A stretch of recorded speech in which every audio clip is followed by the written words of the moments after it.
Hello and welcome to episode 330 of AvTalk. I am Ian Petchnick, here as always with Jason Rabinowitz, and is this episode 330 a CEO or a Neo? This is a Neo. Ah, excellent.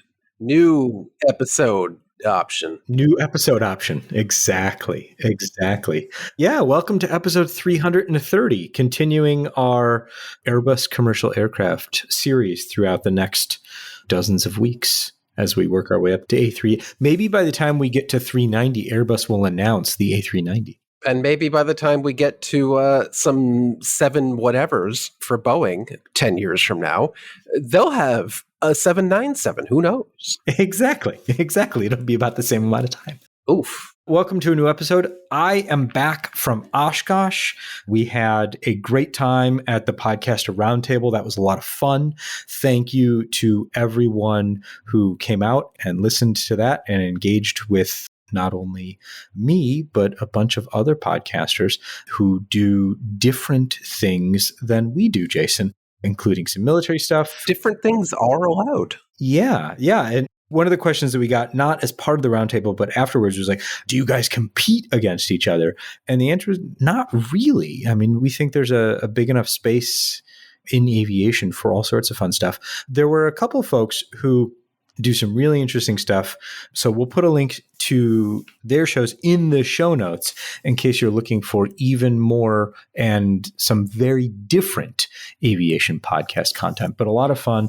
And Oshkosh is always a lot of fun. I got to hang out with our good and old friend Ken Hoke, who is basically living a retired airline captain's life to the fullest.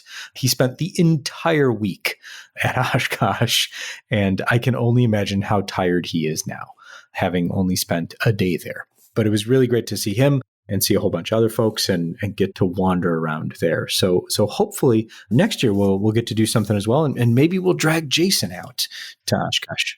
Is camping involved, or is there like at least a 3-star hotel on property? Camping does not have to be involved. You can sleep in the lake. Wait a minute. Is there a nice houseboat? Or yeah, sure. All right. There are all sorts of options. We can all talk. Sorts of options. Exactly.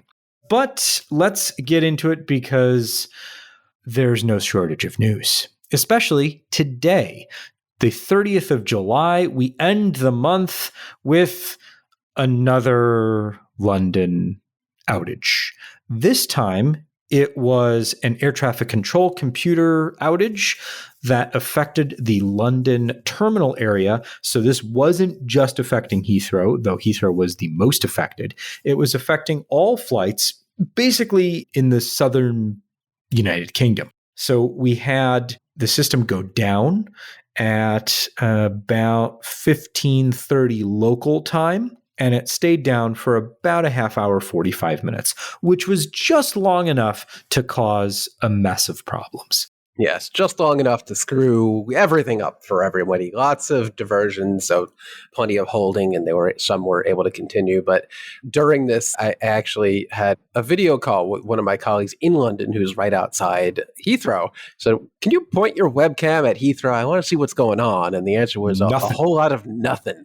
A lot of airplanes just kind of sitting around not doing anything. And then sure enough, they got a call from a friend that worked at an airline very shortly thereafter saying, hey, did you know everything's broken and nothing's moving? Yep, we looked out the window. Can confirm. Yeah. Unfortunately, the only aircraft moving at that point were the ones that were headed back to gates for more fuel. But things got underway fairly quickly. Thankfully, this was not a long-lasting outage.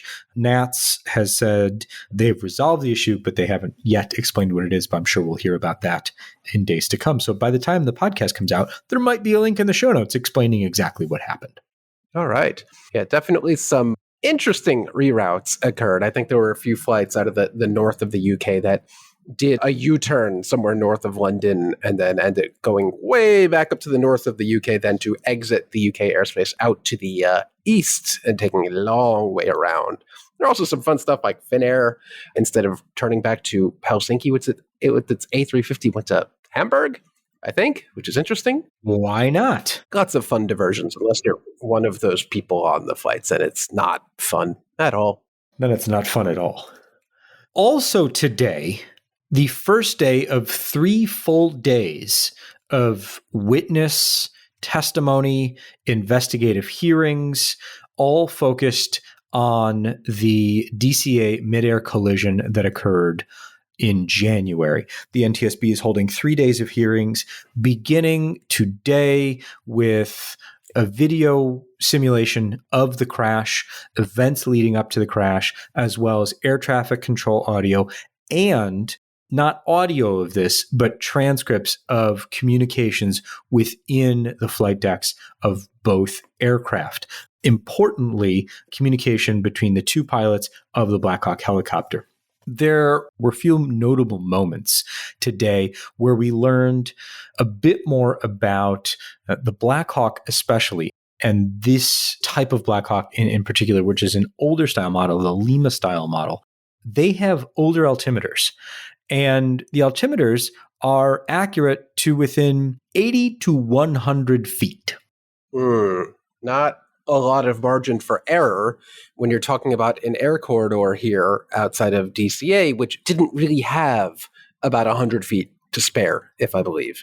Right. So what we're looking at here is an altimeter that shows the aircraft lower than it actually was. And on this particular aircraft, you had the radar altimeter, the left and right radar altimeters indicating distinctly different values. So the left-hand side radar altimeter, which is showing the aircraft's height above the terrain below it. This is not a pressure value. It's a how far above whatever's below me am I, said the aircraft was at 250 feet. Well, the right-hand side indicated 295 feet. So that's already a discrepancy. Pretty wide difference there. Then there's a discrepancy between what the radar altimeters are telling the pilots and what the barometric altimeters are telling the pilots. And those barometric altimeters were showing a significantly lower value than the actual value where the helicopter was flying. So the helicopter wasn't where it was supposed to be by any measure. We already knew that. That's not new information. What is new information is basically the Army saying, we fly to plus or minus 100 feet. Yeah, which, as they're saying, they do say that a catastrophe shouldn't be the result of a plus or minus 100 foot difference. That isn't something that typically makes a difference, but you have to think about just how dense and compacted the airspace is that this aircraft was typically operating. They were on a mission that brought them very close to DCA on that defined helicopter route, and that there isn't, as we said before, there wasn't 100 feet plus or minus to spare. This is the kind of thing that really you look back on and say, well, how could that possibly be that you're allowing yourselves to be off by 100 feet when that 100 feet puts you directly in the path of commercial aircraft on a defined approach pattern? It just doesn't make any sense. And in hindsight, it's crazy. None of this makes any sense. But at the time, yeah, that was just the normal day-to-day. Yeah, and as we've learned previously, there were many, many, many TCAS warnings between aircraft in this airspace because of the design of these helicopter routes and the approach paths coming into DCA. Which, as we said many episodes ago, this helicopter route is no longer in use. It will probably, hopefully, never be used again.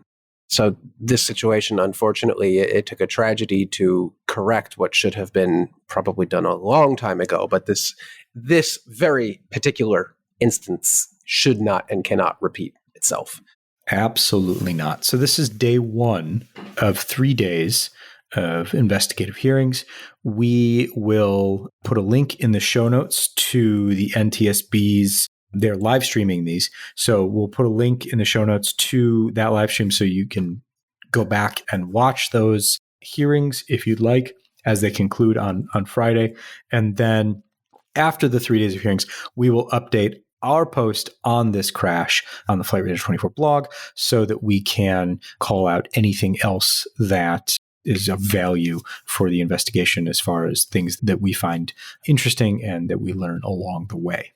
In additional reporting about the crash of a SuperJet in Russia that had just come out of maintenance and crashed, we've talked about this crash before, and we talked that Russian investigators had understood what had happened, where the aircraft's stall protection and the angle of attack protection kicked in erroneously. So the aircraft thought it had too high of an angle of attack, and the aircraft thought it needed to descend and forced the aircraft's nose down with those protections when that should not have happened.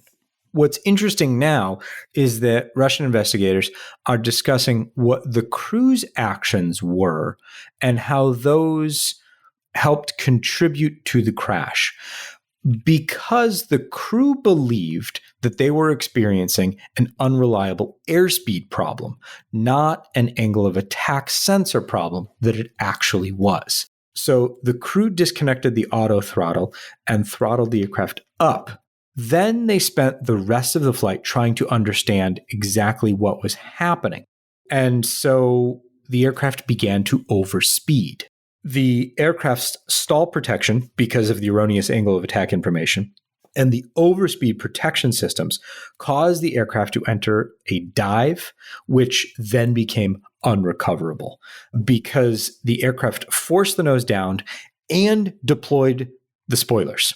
So it basically was nose down and then lost all lift. Wow, that's terrible. The report also gets into how the angle of attack sensor was incorrectly reinstalled after heavy maintenance. Investigators looked at other SuperJets that were under maintenance at this particular facility and found that the cover for the angle of attack sensor that keeps the sensor area flush with the skin of the aircraft was installed incorrectly. So there's a right-hand sensor and a left-hand sensor, and you can't switch them. Not interchangeable. Thank you. That's the word I was looking for. They're not interchangeable. You need to install them and reinstall them on the correct side of the aircraft. And there's all sorts of maintenance procedures that obviously were not followed in this series of maintenance of these multiple aircraft. And the other problem was that the overlays could be swapped so that they're not supposed to be, but the engineers could make them work. They could make them fit well enough that it wasn't completely clear, I guess, that they were installing them wrong. If you installed a left overlay on the right side or a right overlay on the left side, because of how you install these covers, the AOA sensor then generates an erroneously high AOA value. And that's exactly what happened in this case. Not great.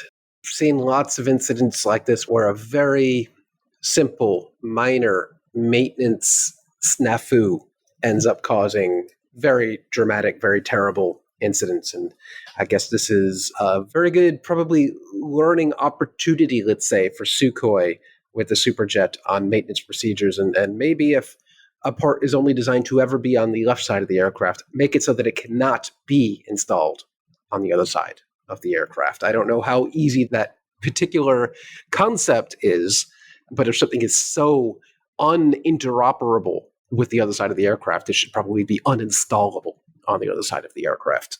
If IKEA can do it with furniture, there you go. Surely an aircraft maker That's a great analogy. Can do it with aircraft parts.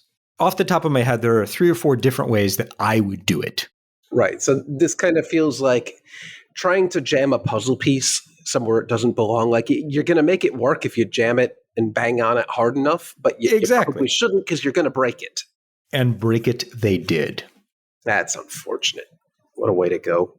And American Airlines 737-8 MAX in Denver caught fire because of a left gear failure, including throwing a tire, and a hydraulic failure, which then hydraulic fluid, hot brakes, fire. Mm-hmm. This was American Flight 3023 from Denver to Miami. They did not make it off the runway in Denver, though they tried to go off 3 separate runways. They tried to collect them all. Yeah, it was a very interesting taxi path here. So they pushed back from the gate at 1914 UTC, and they didn't begin the takeoff roll until 2015 because they taxied out to 2 separate runways. So they taxied out to runway 8 first, and then I'm not sure if they taxied to the runway necessarily, but they got shunted over towards the far eastern point of the airport, and then they ended up trying to depart 3-4 left. They made it up to 127 knots over the ground before they rejected the takeoff because of the issue with the gear. Then, and this is where all of the general media have picked up the story, there was an evacuation because the aircraft was experiencing a fire. And of course, with any evacuation... Experiencing fire. That's one way to put it. We experienced fire. Yes. No evacuation would be complete these days without someone filming it and without someone trying to take every suitcase they've brought on board with them. And in this case, we focus on one man who not only had a suitcase, but a couple of kids. I don't know if it was a suitcase or a backpack, but it was more than nothing. A bag. And the instructions barked at you by the flight attendants are leave everything behind. Not a bag, not a backpack, not a rollerboard, definitely not that. Leave everything behind. And I've seen some surprising takes from some people in the industry saying, well, if you already have a small bag in your hand and, maybe it's got your wallet and your passport and other medication and stuff you need, like maybe it's okay to take it then. Like, no, I don't think it ever is okay. But this guy managed to not only have, 2 kids? 1 kid or 2 kids in arms? Yeah. 2 kids. Yeah. It was, at least. Could have been more. 2 kids in arms and a backpack. Could have been, we'll never know. We don't know what was in the backpack. No, could have been another kid. Could have been a cat for all we know. But it was an impressively good maneuver down the side. But I don't recommend ever bringing a backpack with you, especially if you're carrying 2 kids. Like whatever snacks and iPad was in that backpack probably wasn't worth it. Yeah, I get the startle response. I guess what I'm saying is I don't know how to crack the psychology of getting people to not do this. Like, I totally get it. In the moment, people just grab stuff and go. Yep. And unfortunately, we've seen that impedes evacuations. Yeah. I guess in this case, like maybe he already had the bag on his shoulder, whatever. I don't know. There are worse things in the world to happen. At least it wasn't like a full-on carry-on bag like we've seen before. So I kind of get it, but still got to be a little mad about it, right? Yeah, it's not that I don't understand. It's that I'm trying to, and there are people who are much smarter than I, hopefully working on this problem. The FAA did a study at the end of last year that basically showed, people are grabbing stuff and we don't have a good way to prevent that at the moment. So I know the FAA is aware of the issue, but the question to me is, how do you get people to understand that grabbing a bag prevents it all adds up? I don't know if we ever will. You can't predict people's behavior in an emergency situation. People will always do stupid things. People will always act irrationally in a situation that's endangering their life. So I don't think it's practical to ever get to the point where this kind of thing does not happen, especially how much modern safety videos and flight attendants stress the fact to leave everything behind. Like, unless you're getting Japanese society level amounts of adhering to rules and regulations, like I don't think this is the kind of thing that's really ever going to happen in most of the world. I think you're right. Unfortunately, I think you're right. Unfortunate, but that just means we have to, engineers and people, very smart people, have to engineer around these situations. That there are a certain number of people on board who are always going to bring a bag on board. The only thing we can do as observers is yell at people about it. All right. Sounds good. That's our duty after every event like this to yell at people about it. Well, then here we We're go. good at that. All right. Let's talk about some good news for Boeing, as they've reported. Wait, say that again. I think you said good news. I did. Good news for Boeing. Surely you didn't mean good news in regards to a Boeing earning report. That can't be right. I do. For the first time in a very long time, I absolutely do. They lost less money, which is great news. Okay. Yeah. A great report here from Leslie Joseph, CNBC, on Boeing's better than predicted quarter.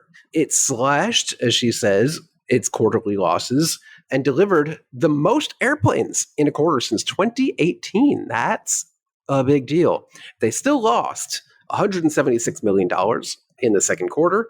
But do you know how much they lost second quarter last year? So in the second quarter, this is a fun statistic. They lost roughly $1 for every year the Earth has existed. Oh, quick math off the top of my head. That's $1.09 billion they had lost. No? Almost $4.5 billion in the same period, 2024. Wait a minute. I'm reading 1.09 billion. Oh, we're reading different numbers. I'm sorry. Then cool. The math doesn't work. I was already down to cash burn. I'm sorry. Oh, you're talking about cash burn. I'm talking about losses for the second quarter of last year. But hey, if they lost $4 billion, I don't think there'd be a Boeing left. That'd be even impressive. No, they lost $1 billion. I mean, it's always in the last place you look. But hey, narrowing that down to just a loss of $176 million, that's like normal airline stuff. That's fair. Yeah, Boeing's revenue rose 35%, but their commercial airplane division did even better. So commercial aircraft made more money, they delivered more airplanes, and they're producing more airplanes. So everything's looking up. Yeah. The 737 output is still at 38. They have hit that, and they're just kind of at that level. But it's actually 38 now. It's actually 38. That's true. It's not limited to 38 and far below that, but we're saying we're limited to 38 because that's what they were saying for a while. How many 737 MAX is Boeing producing per month? And it was, well, we're limited to 38. But the answer was, we're not actually producing that many aircraft. We're limited to 38, and we're doing it. We're making 38. They managed to deliver 150 airplanes, which, given the state of politics with all sorts of tariffs and other nonsense going on, being able to actually deliver 150 airplanes, hey, that's pretty good. This feels weird. I mean, I feel good about this. I mean, as we've said all along, we're rooting for Boeing. I mean, healthy competition makes for great airplanes. Yeah, but we're just not used to good news. Yeah, exactly. It's just... even CEO Kelly Ortberg is quoted as saying, changes take time, but we're starting to see a difference in our performance across the business. If we continue to tackle the important work ahead of us and focus on safety, quality, and stability, we can navigate the dynamic global environment and make 2025 our turnaround year. Yeah, I hope that's true. Not everything is great. I mean, we still have issues like, remember Starliner? That's still a thing. I haven't heard about that recently, but as far as commercial aviation, as long as we don't talk about the MAX 7 and MAX 10, things are looking pretty good. I think we should talk about the MAX 7 and MAX 10 now. Let's do that. So this is reporting from John Ostrow over at the Air Current and picked up elsewhere after that. Boeing is still working on a redesign of the engine anti-ice system. That redesign must be completed before the MAX 7 and MAX 10 can be certified. And they haven't cracked that nut yet, unfortunately. No. So maybe 2026, they'll figure that out. And we know United has said they don't think they'll be taking delivery until 2027. So not great. And as you pointed out in the show notes, Ian, don't forget that this issue also impacts the already certified Dash 8 and 9 MAX aircraft. So not great. Yeah. So the issue here is that if you leave the engine anti-ice on in non-icing conditions, engine could bad explode. things can happen to the engine. Yeah, Jason puts it a little more succinctly. And the workaround on this is just don't do that. Just remember not to do that. Exactly. But the MAX 7 and MAX 10 cannot be certified without this fix. The MAX 8 and MAX 9, obviously already in service, will all be retrofitted with whatever this fix ends up being. Is it just going to be like an egg timer that they plop down on the dashboard that just reminds you, like, hey, egg timer's going, turn off anti-ice? Like, is it gonna, I don't know. It seems to work for me in the kitchen. Is this like the backup compass on the MD-80? We forgot to add one, so we'll put it in the back, and then you can just use a mirror. Yeah, you could just refer to it when you need to. I don't know. This is good news, bad news. Yeah, so they're working on it, obviously, but the longer it takes to come up with a solution to this problem, and the longer it takes to certify whatever the solution ends up being, the longer it takes to get these aircraft into service. And I mean, we're years behind at this point, and it seems that we're at least another year behind now. Mm-hmm. Elsewhere, United flight attendants voted down the tentative agreement that their union and the airline reached in May. 92% of eligible voters participated out of the 28,000 members in the union, and 71% of those voted to reject the agreement. Ooh, that ain't good. It is not good. That is quite surprising as well. This was touted by the union as kind of a fantastic, ain't going to get any better than this deal. To have 71%, the overwhelming majority of union members turning it down. Ooh, I would not want to be United top management right now. My understanding of this is that the union said to its members, we don't think we can get anything better. This is the best we're going to get out of management. And the union membership said, yeah, but look at Delta, look at American. We need more. We need better, because we can't just be, if we're the best airline, we can't just be as good as they are. And we haven't had an agreement for years at this point. I mean, they've been operating under the old agreement that expired years ago. So I get where they're coming from. It'll be very interesting to see when they go back to the table and what, if anything, changes to get a deal done quickly. Obviously, the airline's not in much of a rush to make a deal. So we'll see what happens there. The National Mediation Board will be involved in future negotiations. So that remains to be seen whether or not it's effective in bringing about an agreement. All right, we'll see where this goes. Hopefully it doesn't get, again, to the point where you have United flight attendants and other sympathetic parties protesting at events. But 71% is pretty clear. Back to the drawing board. Yeah, that's a pretty clear message right there.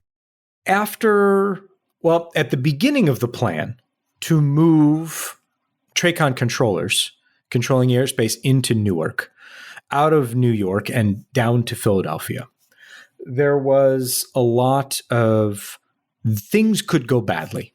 Talk from the controllers union, from experts. The FAA even acknowledged that there would be hiccups. And there certainly were a variety of problems, both with personnel, technology. The Department of Transportation Office of Inspector General is going to investigate and get to the bottom of exactly what went wrong and what can be fixed. So that is a new investigation that was announced this week by the OIG's office. Jason, you've got some more details on exactly kind of what they're looking into. Yeah, well, to quote the not all that long release they said here, but, quote, these events have raised questions about FAA's management of the relocation, including impacts on system redundancy, controller staffing, and training and operational resilience. Yeah, this is good that the Secretary Duffy has instructed the hopefully independent OIG to, that's the Office of Inspector General, to probe what happened here. Again, this was a long process, moving Newark's controllers from the N90 New York Treycon down to Philly. I think this was initially proposed during the first Trump administration, was going to happen in 2020, and then was delayed because of congressional intervention. I think Chuck Schumer got involved because the controllers in N90 were protesting being uprooted, having their lives uprooted in New York and moved down to Philly. So I don't think the delays were really caused by FAA thinking it wasn't prepared for this. It was much more controllers protesting the move outright, but there were certainly other concerns that became true. I really hope there are some learnings from this move because it never should have happened the way it did. And if it was forced to happen by any reason, even though the FAA knew it was going to become a disaster, and even if the FAA knew staffing at Philly was going to be horrendous for years to come, would sure love to see some sort of, best practices put forward in the future as a result of this to let this never happen again. Because this sucks. It's still bad. Yeah. I mean, even with all of the things that have happened in the past few months to reinforce how bad it is, but also to then begin to make it better, it's still not great. And we talked a little bit about that last week where Newark's better now, but still not Until great. It's not. Until it's not. Spirit Airlines is furloughing pilots for the second time this year, and it will also downgrade a few dozen, or actually more than a few dozen captains. So 270 pilots will be furloughed effective November 1st. That's in addition to the 200 pilots that were furloughed at the beginning of the year.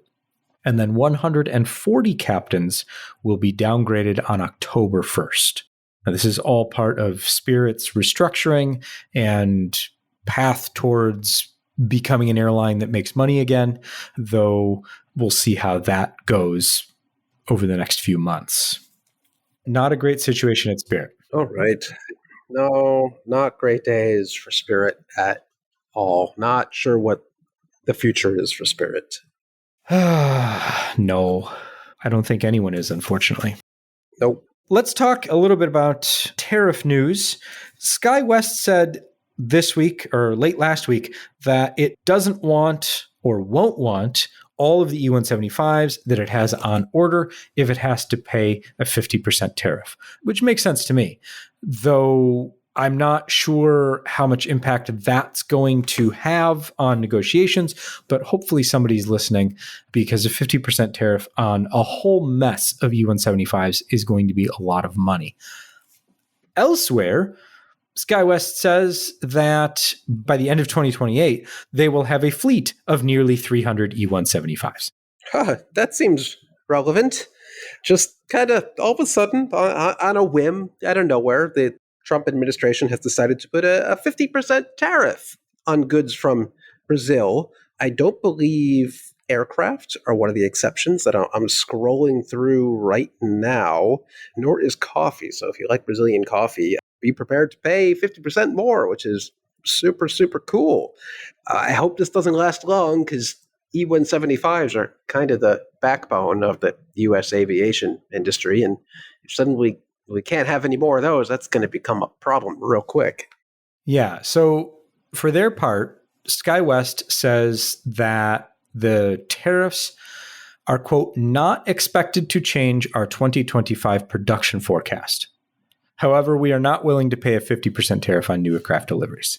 So I'm not sure if that quote was directed at the U.S. administration or if it was directed at Braer, maybe a little bit of both, but we'll see how that situation develops. Because as Jason said, the E-175 is basically the best we can do as far as regional aircraft are concerned here in the U.S. Yeah, it seems aircraft might be exempted from this 50% tariff, but this is only a couple hours old, so I haven't really had a chance to look into it. But apparently, 50 U.S.C. 1702B, or set forth in Annex 1 to this order, including certain silicon metal, pig iron, civil aircraft, and parts and components thereof, metallurgical grade aluminum, tin, or wood pulp, precious metals, energy, and tariff products and fertilizers may be not applicable. So, well, there you go. Maybe there's a tariff, maybe not.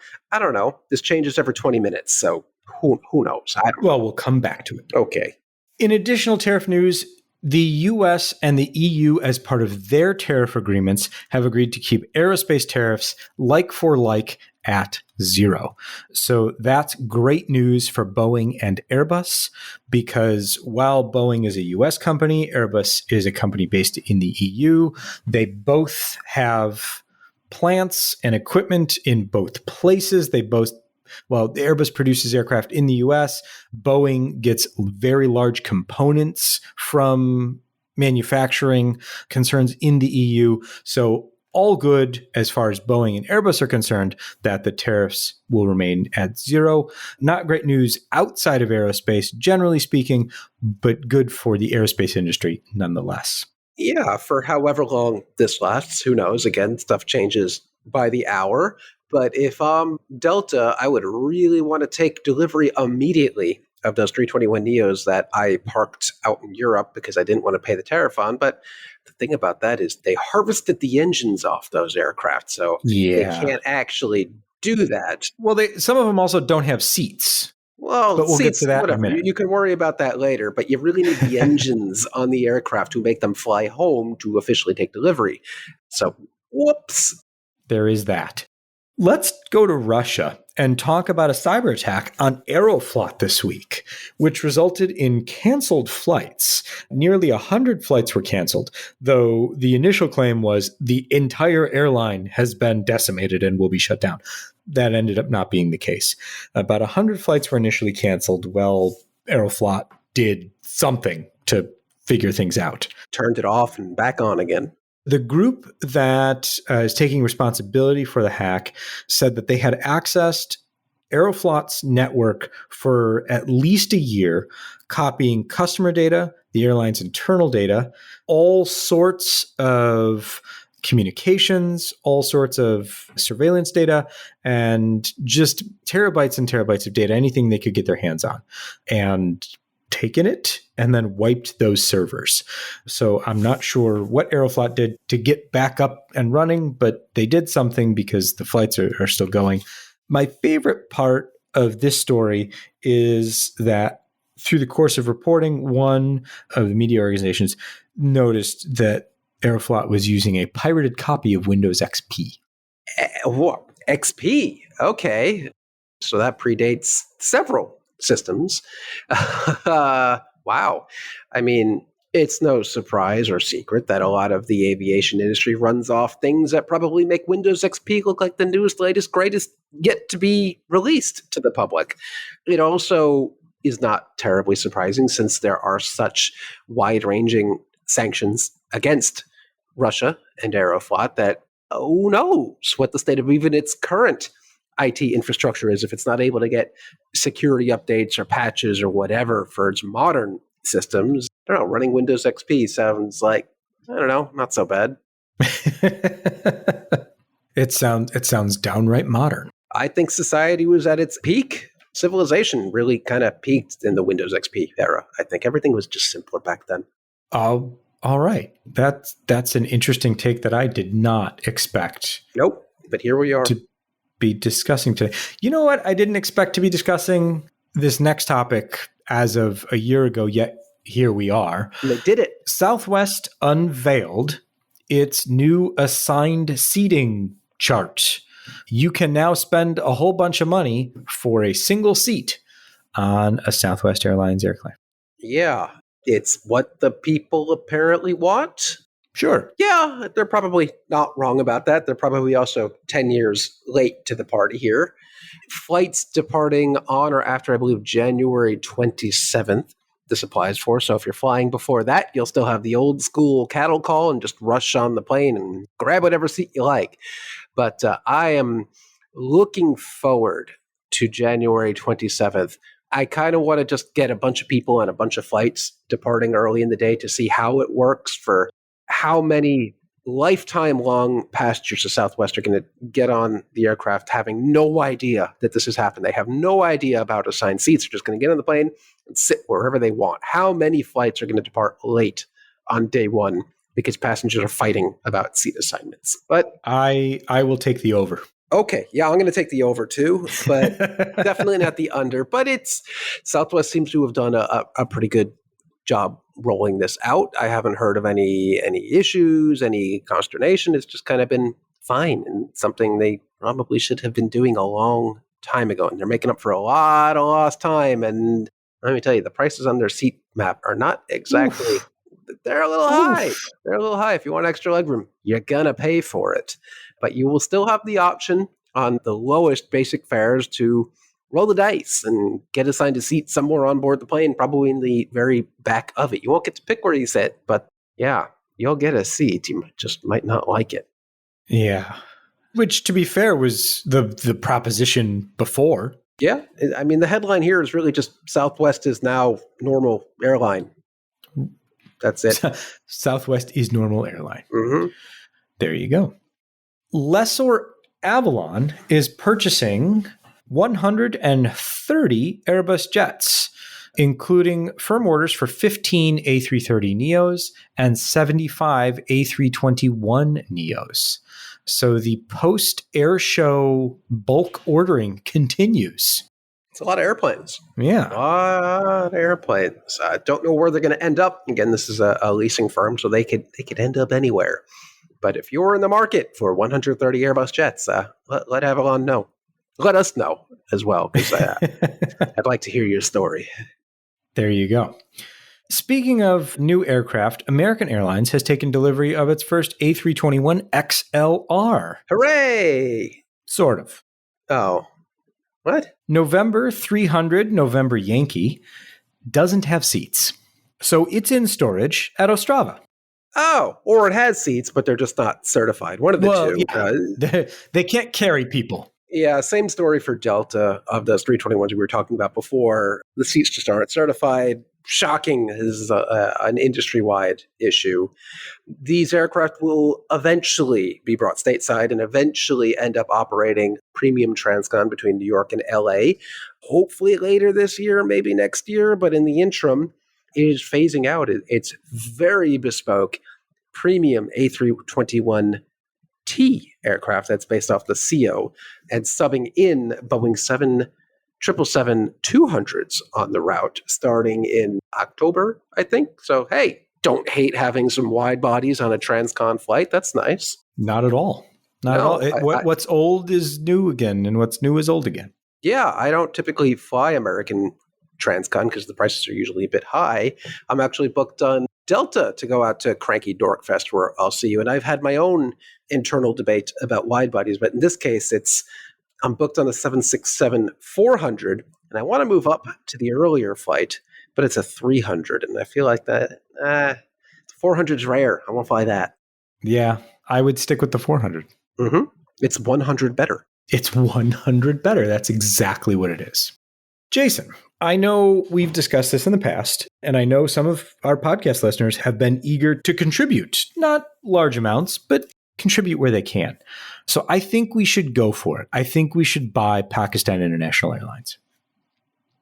But know this. Caveat. Okay. If we do buy Pakistan International Airlines, if we do take it private the way the government wants us to, we will be expected to spend $225 million over 5 years to double the fleet and improve the airline's operational performance. I'm going to take a pass on this one. So thank you, though. This is interesting, though.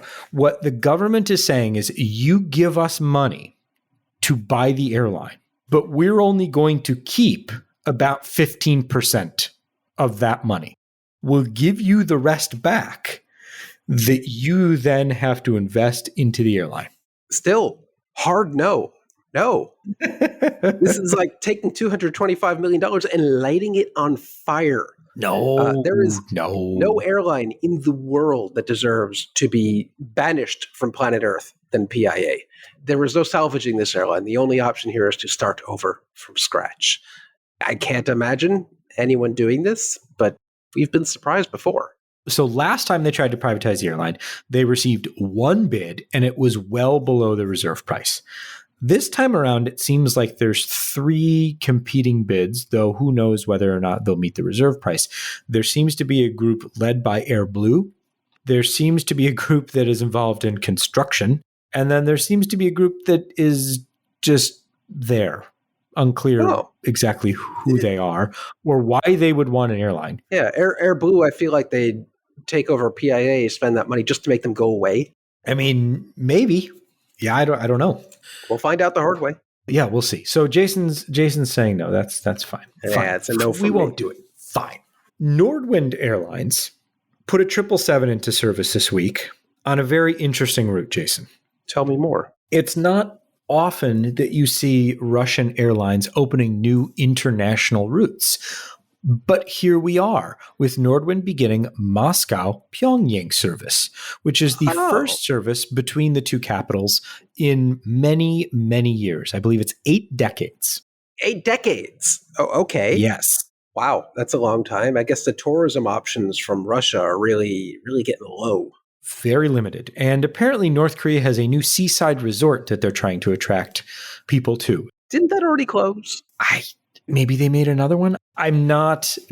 Confession time. It doesn't matter. But man, I am not up to date with my North Korean seaside resorts. This ex-Singapore Airlines 777, when it went into initial retirement from Singapore, I ever saw this coming.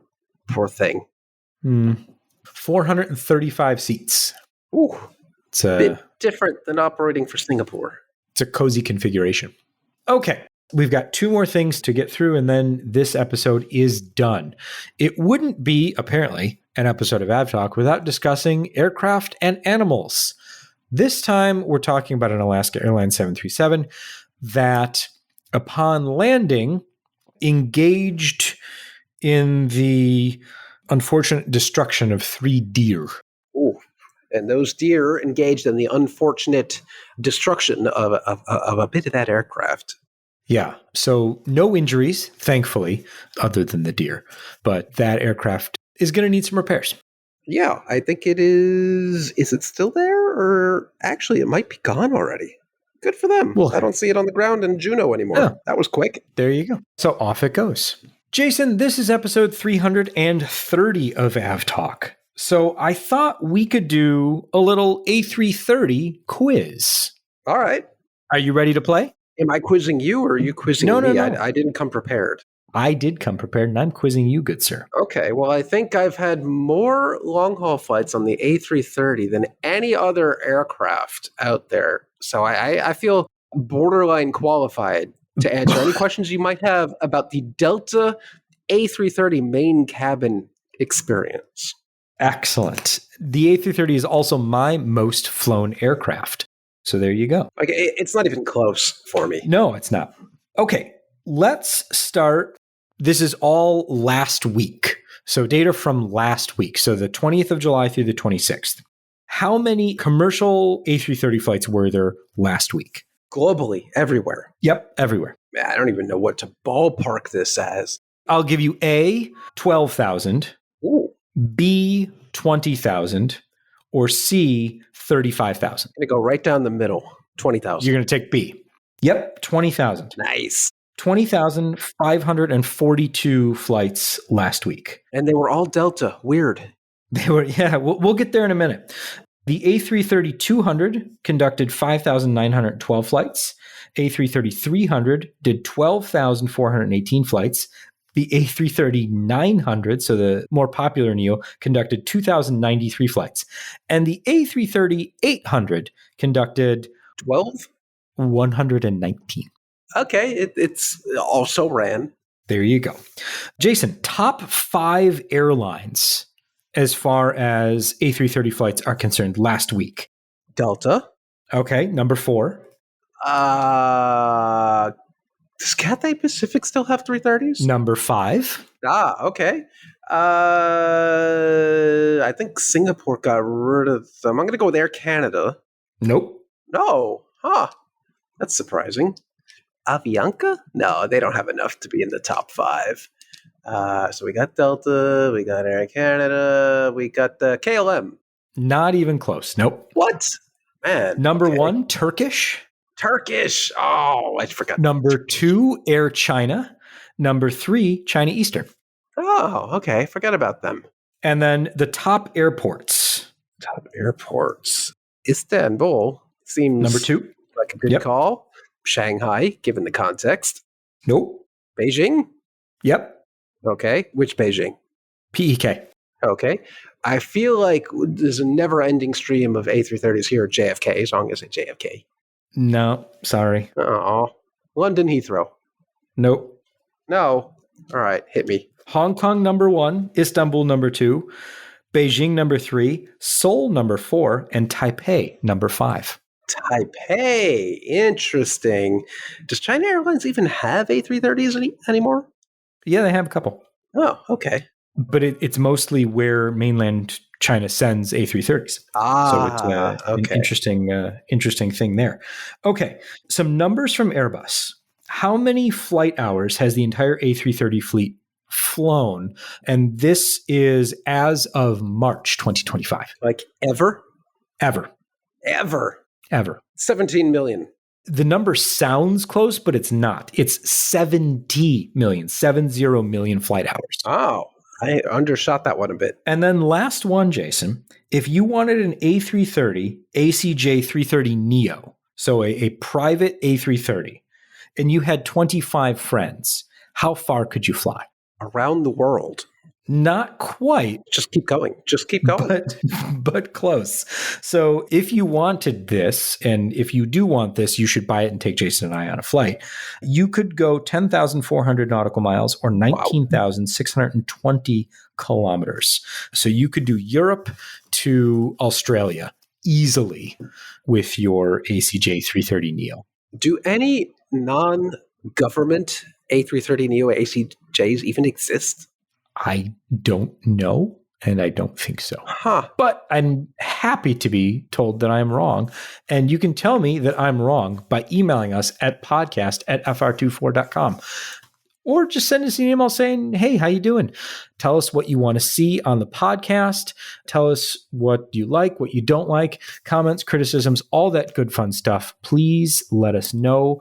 We read all of the messages, and we appreciate them very much.